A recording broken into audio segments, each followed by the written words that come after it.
بسم اللہ الرحمن الرحیم۔ السلام علیکم پیارے دوستو، جب اللہ تبارک و تعالیٰ نے حضرت آدم علیہ السلام کو اپنے دستے قدرت سے تکک فرمایا اور حضرت آدم علیہ السلام کو تکک فرمانے کے بعد جنت میں داخل فرما دیا، اور ادھر شیطان مردود جس نے حضرت آدم علیہ السلام کو تکبر کی وجہ سے سجدہ نہ کیا، اس کو اللہ تبارک و تعالیٰ نے ہمیشہ ہمیشہ کے لیے اپنی بارگاہ سے مردود قرار دے دیا۔ پیارے دوستو، آج کی اس ویڈیو میں ہم آپ کو بتائیں گے کہ حضرت آدم علیہ السلام کی پسلی سے اللہ تبارک و تعالیٰ نے عورت کو کس طرح پیدا کیا، اور اماں حوا رضی اللہ تعالیٰ عنہ کی پیدائش کس طرح ہوئی،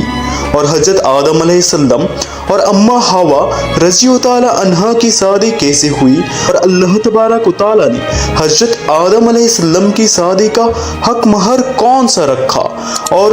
ادھر شیطان نے عورت کے ذریعے حضرت آدم علیہ السلام سے اپنی دشمنی کا بدلہ کس طرح لیا، اور حضرت آدم علیہ السلام کو کس طرح جنت سے زمین پر اتارا گیا، اور حضرت آدم علیہ السلام اور اماں حوا رضی اللہ تعالیٰ عنہ جنت میں کتنی دیر تک رہے، اور جب حضرت آدم علیہ السلام زمین پر تشریف لائے تو اپنے ساتھ کون کون سی چیزیں لے کر آئے۔ پیارے دوستو، ان تمام سوالوں کے جواب قرآن اور حدیث کی روشنی میں آج کے اس ویڈیو میں ہم آپ کو بتائیں گے، لہٰذا آپ سے گزارش ہے کہ ہماری اس ویڈیو کو پورا ضرور دیکھیں اور ایک لائک ضرور کریں۔ پیارے دوستو، تخق آدم کے بعد جب حضرت آدم علیہ السلام جنت کے اندر تشریف لائے تو جنت میں اللہ تبارک و تعالیٰ کی تمام تر نعمتیں اور عطاء سو موجود تھے، لیکن اس کے باوجود بھی حضرت آدم علیہ السلام جنت کے اندر تنہائی محسوس کرنے لگے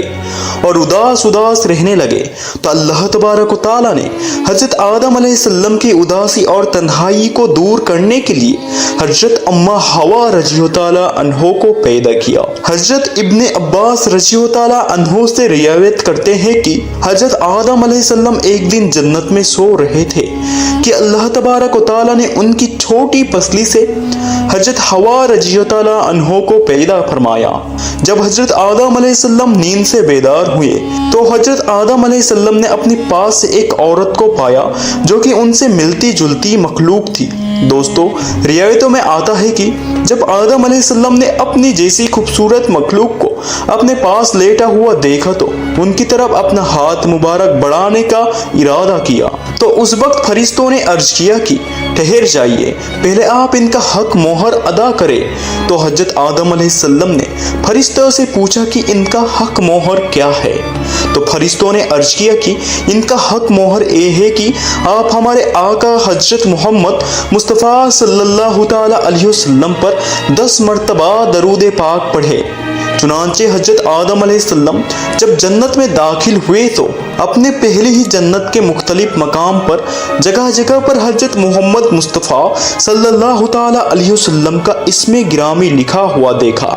کیونکہ حضرت محمد مصطفیٰ صلی اللہ تعالیٰ علیہ وسلم اللہ تبارک و تعالیٰ کے محبوب ہے، اور اللہ تبارک و تعالیٰ نے اپنی محبوب کے نام سے جنت کو سجایا تھا۔ چنانچہ حضرت آدم علیہ السلام نے آپ صلی اللہ تعالیٰ علیہ وسلم کے ذات مبارک پر درود پاک پڑھا، اور اس طرح حضرت آدم علیہ السلام اور اماں حوا رضی اللہ تعالیٰ عنہا کا نکاح ہوا۔ پیارے دوستو، روایت میں آتا ہے کہ حضرت آدم علیہ السلام اور اماں حوا رضی اللہ تعالیٰ عنہا 60 سال تک جنت میں رہے، لیکن ان کو حق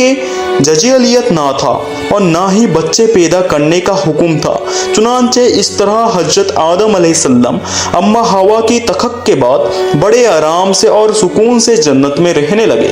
حضرت آدم علیہ السلام اور اماں حوا جتنا عرصہ بھی جنت میں رہے، اس عرصے کے دوران ان دونوں پر جنت میں کسی بھی مقام پر جانے کی کوئی پابندی نہ تھی سوائے ایک پیڑ کے۔ جنت میں ایک ایسا درخت تھا جس کا پھل کھانے سے اللہ تبارک و تعالیٰ نے منع فرمایا تھا۔ जैसे ही अल्लाह तबारक व तआला ने हजरत आदम अलैहिस्सलाम और अम्मा हवा रज़ियल्लाहु ताला अन्हो को उस पेड़ के करीब जाने से मना फरमाया, तो उधर शैतान मरदूद को हजरत आदम अलैहिस्सलाम से बदला लेने का मौका मिल गया। चुनांचे शैतान मरदूद हजरत आदम अलैहिस्सलाम से बदला लेने के लिए दिन रात कोशिश करने लगा। शैतान मरदूद सादित ख्वाहिश थी कि हजरत आदम अलैहिस्सलाम अल्लाह तबारक व तआला की नाफरमानी करे और सजा के मुस्तक करार पाए। फिर शैतान मरदूद ने इन दोनों के दिलों में वसवसे डालना शुरू कर दिए ताकि इन दोनों की शर्मगाह जो एक दूसरे से पोशीदा थी वो बेपर्दा हो जाए। प्यारे दोस्तों, रिवायत में आता है कि हजरत आदम अलैहिस्सलाम और अम्मा हवा रज़ियल्लाहु ताला अन्हा का लिबास जन्नती लिबास था और इन दोनों के सर पर ताज भी था। और एक दूसरी रिवायत के मुताबिक हजरत आदम अलैहिस्सलाम और अम्मा हवा रज़ियल्लाहु ताला अन्हा का लिबास जन्नती दरख्तों के पत्ते थे जिनसे उनका सी एक दूसरे से पोशीदा था। अब शैतान रोज इन दोनों के दिलों में ये वसवसे डालता कि वो उस पेड़ के पास जाए और जिस फल से अल्लाह तबारक व तआला ने इन दोनों को मना किया है वो फल खाए। चुनांचे शैतान एक दिन हजरत आदम अलैहिस्सलाम और अम्मा हवा रज़ियल्लाहु ताला अन्हो से कहने लगा कि तुम्हारे रब ने तुम दोनों को इस दरख्त के फल खाने से इसलिए मना किया है कि कहीं तुम लोग ये फल खाकर हमेशा हमेशा के लिए जिंदा रहने वाले ना बन जाओ या तुम लोग कहीं फरिश्ते ना बन जाओ। चुनांचे शैतान की ये शैतानी बातें सुनकर हजरत हवा रज़ियल्लाहु ताला अन्हा ये सोचने पर मजबूर हो गई कि आखिरकार अल्लाह तबारक व तआला ने हमें इस फल को खाने से मना क्यों फरमाया, जबकि जन्नत में और किसी भी मकाम पर जाने से या कोई भी चीज खाने से मना नहीं किया गया। शैतान मुसलसल हजरत अम्मा हवा रज़ियल्लाहु ताला अन्हा पर बार करता रहा और फिर आखिरकार शैतान मरदूद की कोशिश रंग लाई। शैतान मरदूद ने हजरत हवा रज़ियल्लाहु ताला अन्हो को फल खाने पर राजी कर लिया। एक दिन हजरत हवा रज़ियल्लाहु ताला अन्हो ने हजरत आदम अलैहिस्सलाम से कहा कि हम इस पेड़ पर फल का जरा सा हिस्सा खाकर देखें तो आखिरकार इसमें कौन सा राज छुपा है जिसकी वजह से अल्लाह तबारक व तआला ने इस दरख्त का फल खाने से मना फरमाया है। शुरू में तो हजरत आदम अलैहिस्सलाम ने मुकम्मल तौर पर हजरत हवा रज़ियल्लाहु ताला अन्हो को इस दरख्त का फल खाने से मना फरमा दिया, लेकिन फिर हजरत हवा रज़ियल्लाहु ताला अन्हा के मुसलसल इसरार पर हजरत आदम अलैहिस्सलाम भी उस फल को खाने पर राजी हो गई। आखिरकार हजरत आदम अलैहिस्सलाम और हजरत हवा रज़ियल्लाहु ताला अन्हो ने उस दरख्त का फल खाने लगे। इन दोनों ने अभी पूरी तरह उस फल को चखा भी ना था कि इन दोनों की शर्मगाह एक दूसरे पर जाहिर हो गई। उस वक्त हजरत आदम अलैहिस्सलाम और हजरत हवा रज़ियल्लाहु ताला अन्हा बहुत ही परेशान हुए और अपनी शर्मगाह को छुपाने के लिए जन्नत के पत्तों का इस्तेमाल करने लगे ताकि जन्नत के पत्तों के जरिए वो अपनी शर्मगाह को छुपा सके। जैसे ही इन दोनों ने उस दरख्त का फल चखा तो अल्लाह तबारक व तआला ने इरशाद फरमाया, क्या मैंने तुमको मना नहीं किया था कि इस दरख्त का फल ना खाना और शैतान की बरगला में ना आना, ये तुम्हारा खुला दुश्मन है। उस वक्त जब हजरत आदम अलैहिस्सलाम और हजरत हवा रज़ियल्लाहु ताला अन्हो ने अल्लाह तबारक व तआला का ये पैगाम सुना तो खौफ इलाही की वजह से कांपने लगे। इसके बाद अल्लाह तबारक व तआला ने हजरत आदम अलैहिस्सलाम को और हजरत हवा रज़ियल्लाहु ताला अन्हो को जमीन पर उतार दिया, जैसा कि अल्लाह तबारक व तआला सूरह अराफ की आयत नंबर 25 में इरशाद फरमाता है, अब तुम दोनों एक खास मुद्दत तक जमीन पर ही रहोगे जहां तुम एक दूसरे के दुश्मन होगे और वहां ही मरना है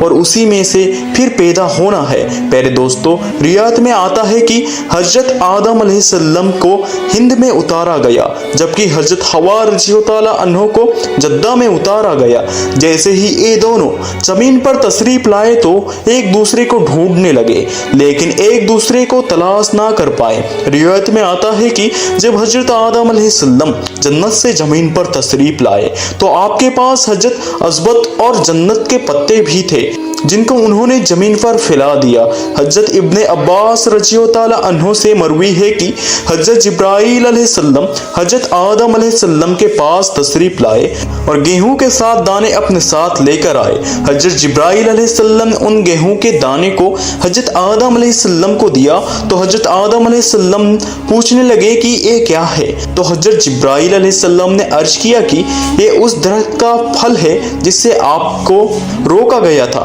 लेकिन आपने इसे खा लिया। तो उस वक्त हजरत आदम अलैहिस्सलाम ने फरमाया कि अब मैं इसका क्या करूं। तो हजरत जिब्राइल अलैहिस्सलाम ने अर्ज किया कि इन दानों को जमीन में बो दीजिए। हजरत अल्लामा इब्न कसीर लिखते हैं कि हजरत आदम अलैहिस्सलाम से जो खता हुई तो हजरत आदम अलैहिस्सलाम खता की माफ़ी के लिए अल्लाह तबारक व तआला के सामने रोते रहे और अल्लाह तबारक व तआला से अपने खता की माफ़ी मांगते रहे। चुनांचे अल्लाह तबारक व तआला को एक दिन हजरत आदम अलैहिस्सलाम की गिरिया जारी पर रहम आया। हजरत जिब्राइल अलैहिस्सलाम को हजरत आदम अलैहिस्सलाम के पास भेजा गया कि जाओ और हजरत आदम अलैहिस्सलाम को माफ़ी की खुशखबरी सुनाओ। जब हजरत जिब्राइल अलैहिस्सलाम ने आकर हजरत आदम अलैहिस्सलाम को ये पैगाम पहुंचाया कि अल्लाह तबारक व तआला ने आपकी खता को माफ़ फरमा दिया है, ये सुनकर आदम अलैहिस्सलाम बहुत खुश हुए और अल्लाह तबारक व तआला का शुक्र अदा करने लगे। फिर इसके बाद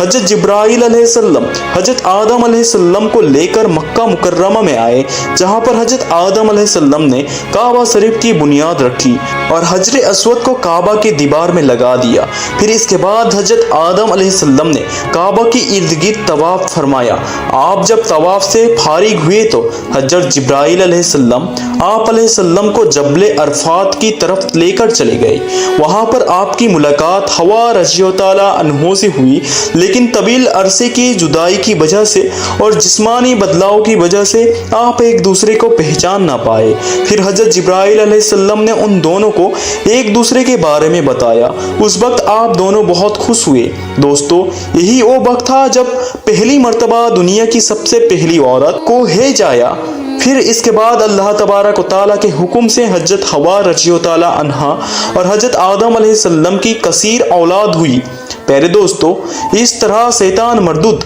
जन्नत के अंदर आदम अलैहिस्सलाम से बदला लेने के लिए औरत को बरगला या और शैतान मरदूद हमेशा से इंसान को बहकाने के लिए औरतों का इस्तेमाल करता है। जैसा कि अल्लाह ताला कुरान करीम में इरशाद फरमाता है कि बेशक औरतों शैतान की रहस्य है। अल्लाह ताला से दुआ है कि अल्लाह ताला शैतान मरदूद के असर से हमें बचाए। आमीन या रब्बुल आलमीन। प्यारे दोस्तों, अगर आपको ये वाक़िया ये मालूमात पसंद आई होगी तो इस वीडियो को लाइक करें और अपने दोस्तों में ज़रूर शेयर करें और इसी तरह की वीडियोस देखने के लिए आप हमारे चैनल को सब्सक्राइब करें। हम मिलते हैं आपको अगली वीडियो में, तब तक के लिए अस्सलामु अलैकुम, खुदा हाफिज।